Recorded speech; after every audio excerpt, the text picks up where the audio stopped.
Anna, I want to begin with you. And let's start with what has been the culmination of a 5-year investigation. The key takeaways as to where exactly Apple has been monopolistic and shutting out others from the market.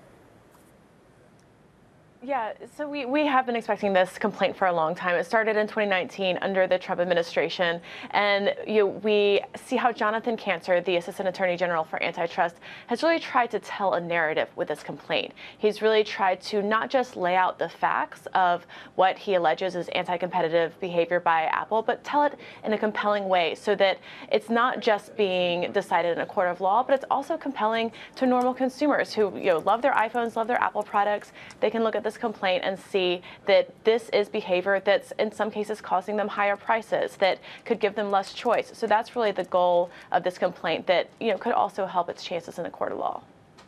Let me bring in Bloomberg Intelligence senior analyst Anurag Rana. Anurag, I'm looking at the shares. We're down 3.4% at the low of the session. That decline of 3.8% put Apple on track for its biggest decline since August of last year. You and I have talked about this for years.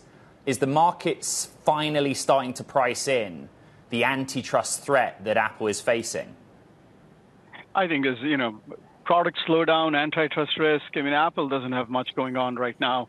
So it's going to be interesting to see what they pull out in June in terms of anything Gen AI, because other than that, I mean, it's going to be a very gloomy year for them in terms of sales growth. Anurag, I want to follow up on that because this isn't just the US with its antitrust concerns. It's the EU as well, with Apple and Google being hit potentially by the Digital Markets Act, which has come into force. Ultimately, Apple has at the edges already been trying to change some of its business model, trying to appease with whether or not it's reducing certain payments that you're making for the App Store. But it seems to be begging from Peter to pay Paul. How much do you think Apple can change its business model without impacting its margins too much? Yeah, I think the services business or the App Store business will see some depression, at least in the near term.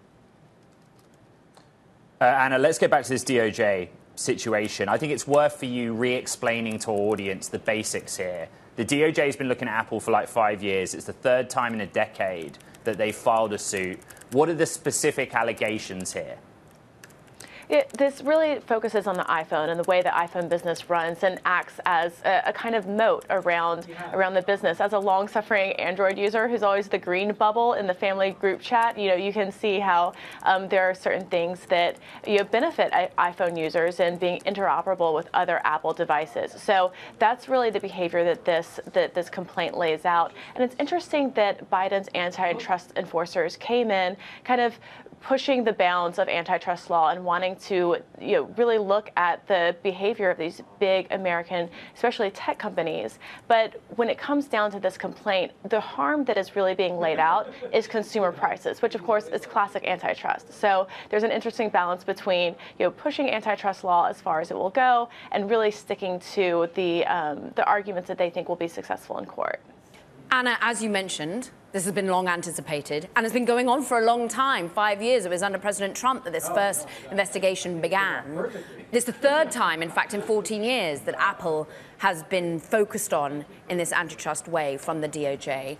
How quickly are we likely to see any real actions taken, any real implication in response from Apple? Well, it's interesting that they filed the case in federal court in New Jersey, so we'll learn more about why that was the case. But we know they do want to move quickly on this. The Department of Justice has been a little frustrated with how slow their case against Google has gone. So the Justice Department also has more targets to finish up the rest of this year. They're working on another case against Google, so they have high ambitions. They want to take big swings, and Biden's first term is coming to an end. So there's definitely a big ambitions and limited resources and time to check all of those off.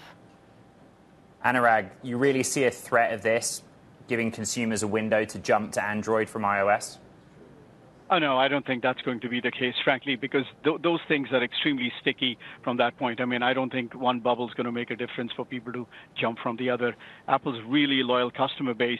What I'm concerned about is, whether they can charge for the App Store in the same framework as they were before. I think that's going to be the bigger outcome in our view rather than anything else. And so, Anurag, just interesting from the perspective that we are seeing this share price reaction down some 3%. That's not nothing for the second most valuable company out there. So Do you think more weakness has to be factored in, even though they have a very loyal base that perhaps might not be shifting to an Android or competitor or on any changes to business models? Yeah, I mean, as I said, services business is extremely important for them, both in terms of margin and diversification. If you compress those fees, it is going to have an impact on both their top line as well as the bottom line. So this is a new overhang on the stock that tops up what's happening in Europe.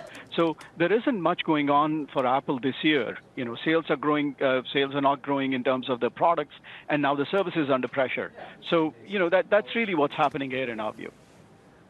Anna, behind every stock move, and Apple is down 3.3%, as I said, at the session low, 3.8%. There are some people, some human beings. Tell me about this DOJ team that was up on the stage one moment ago that are leading this antitrust initiative against Apple.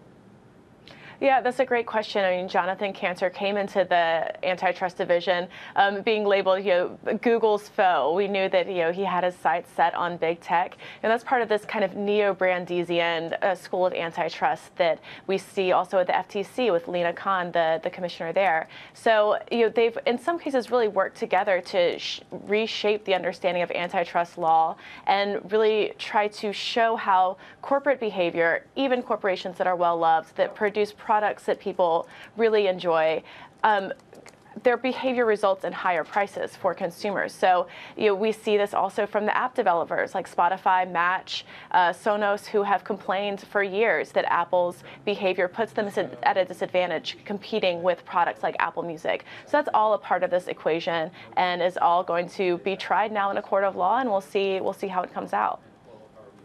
I want to just return to you, Anurag, for a moment and just think about ultimately where Apple has to steer from now in terms of its overall prioritizations. As you said, there's a worry about generative AI and being behind the curve there.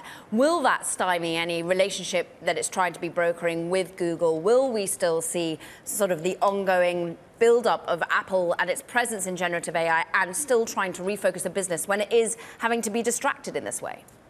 Yeah, I think that's going to be the biggest thing that we find out over the next few months.